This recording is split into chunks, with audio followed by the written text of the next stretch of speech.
ধন্যবাদ। আল্লাহ হাফেজ। ধন্যবাদ।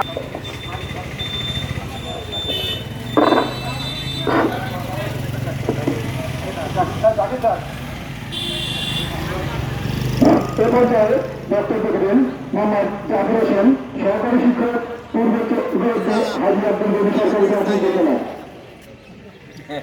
আজকের স্যার উঠে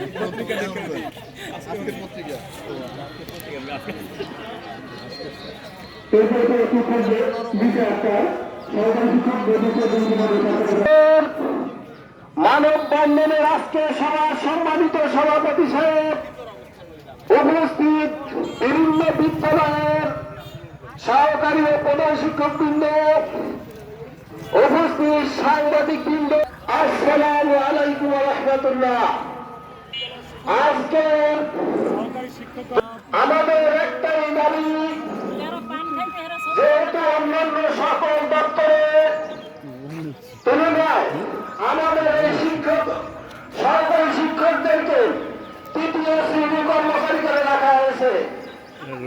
কোনোভাবেই এই বাংলাদেশে অন্য কোনো দপ্তরে এই রকমের একজন বা এই সকল সরকারি শিক্ষকের তৃতীয় শ্রেণী কাম্য নয়।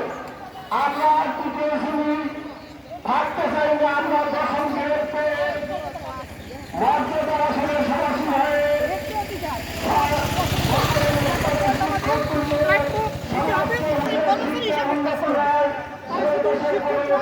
উন্নত নয়। এই শিক্ষককে উন্নত করতে হবে। আজকে এই শিক্ষক সমাজকে এখানে আমাদের সাথে একদম শিশুরা পর্যন্ত